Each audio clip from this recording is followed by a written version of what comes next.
மாயாவை தரமா கவனிச்சோம். அவ வாயை திறந்து எந்த உண்மைகளையும் சொல்ற மாதிரி இல்ல.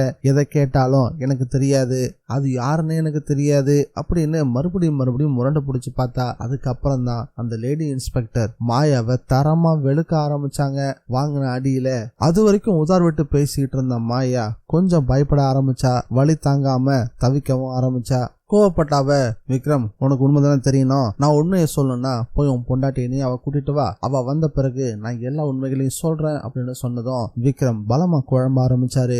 இனி அவ கூட்டிட்டு வரணுமா, இவ எதுக்காக இனி அவ கூட்டிட்டு வர சொல்றா அப்படின்னு யோசிச்சவரு வீட்டுக்கும் கிளம்பினாரு. ஒரு அக்யூஸ்ட் கிட்ட இருந்து உண்மையை வர வைக்கணும்னா நீ உண்மையை சொல்லு, நான் உனக்கு குறைந்தபட்ச தண்டனை வாங்கி கொடுக்கறேன் அப்படின்னு சொல்லலாம். இல்ல உனக்கு என்ன தேவையோ அதை நான் செஞ்சு கொடுக்கறேன் அப்படின்னு சொல்லலாம். அதுக்காக உன் வீட்டுல இருக்கவங்களை கூட்டிட்டு வா, அவங்க முன்னாடிதான் உண்மையை சொல்லுவனு ஒரு அக்யூஸ்ட் சொன்னா என்ன காரணமா இருக்கும் அப்படின்னு யோசிப்பாங்களா, இல்ல என் வீட்டாளங்களை இங்க வர சொல்றியா அப்படின்னு தூக்கி போட்டு மிதிப்பாங்களா? மனசுக்குள்ளே இனியாவுக்கும் மாயாவுக்கும் என்ன சம்பந்தம் அப்படின்னு யோசிக்கிறவரு அதை கொஞ்சம் அழுத்தமா மாயா கிட்டேயே கேட்டு இருந்திருக்கலாம். மாயா உனக்கு இனியாவுக்கு என்ன பிரச்சனைன்னு சொல்லு அப்படின்னு கொஞ்சம் மிரட்டி கேட்டு இருந்தா, இல்லனா இன்ட்ராகேட் பண்ணக்கூடிய விதத்தை கொஞ்சம் கடுமையா மாத்தி இருந்தா அவளாவே எல்லா உண்மைகளும் சொல்லியிருக்க போறா. இந்த விஷயத்தை எடுத்துட்டு போய் இனியா கிட்ட சொல்லி இனியா நான் எதுக்காக வரணும் அப்படின்ற மாதிரி யோசிக்கிறதும் பாக்குறது கொஞ்சம் ஆச்சரியமா தான் இருக்கு. இதுல கொடுமை என்னன்னா, இது வரைக்கும் மாயாவோட பேரை ஒரு தடவை கூட நம்ம ஹீரோ விக்ரம் இனியா கிட்ட சொல்லவே இல்லை. குறைந்தபட்சம் மாயான்ற பேரை சொன்னாலாவது அவங்களுக்கு ஷாக் அடிச்ச மாதிரி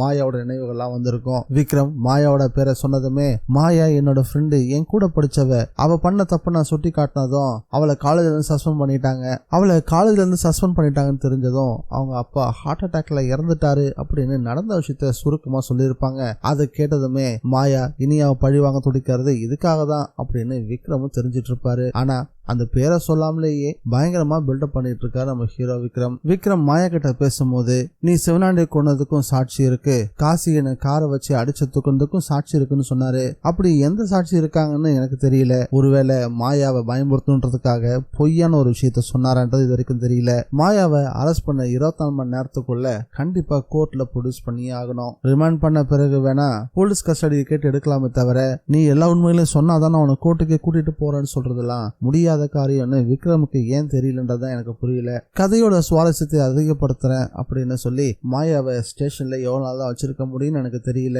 மாயா இனியாவை பழி வாங்கணும்னு நினைக்கிறதும் அதே போல விக்ரம பழி வாங்கணும்னு நினைக்கிறதும் ரொம்பவும் சாதாரணமான ஒரு காரணத்துக்காக. மாயாவோட அப்பா இறந்ததுக்கு காரணம் இனியாதான் அப்படின்னு படிச்ச மாயா முட்டாள்தனமா நம்பிக்கிட்டு இருக்கா. அவ பண்ண தப்பு என்னன்னு அவளுக்கே தெரியல. பண்ண தப்ப மறைச்சிட்டு தன்னை இனியா பிரின்சிபால்ட்ட மாட்டி விட்டுட்டா, அதனாலதான் எங்க அப்பா இறந்தாரு அப்படின்னு முட்டாள்தனமா பழி வாங்க நினைக்கிறது காமெடியான விஷயமா தான் எனக்கு தோணுது. அதே போலதான் விக்ரமும் பழி வாங்க நினைக்கிறதும், தான் காதலிச்ச விக்ரம் வேற ஒருத்தைய கட்டிக்கிட்டான் அப்படின்னு தெரிஞ்சதும் அவனையும் பழி வாங்குறேன் அப்படின்னு களத்துல இறங்கிட்டு இருக்கா. இவ காதலிச்ச விஷயத்த ஒரு நாளும் விக்ரம் கிட்ட சொன்னதே இல்லை. ஆனா விக்ரமையும் இனியாவையும் பழி வாங்கிய திருவன்னு விக்ரம் கிட்டே சொல்றதுதான் காமெடியோட உச்சம். மாயா தரமாவா கட்டிக்க போறாளா, இல்ல இந்த கேஸ் விட்டு சுலபமா தப்பிக்க போறாளா? உங்களோட கருத்து என்னன்றத மறக்காம கமெண்ட்ல பதிவு பண்ணுங்க.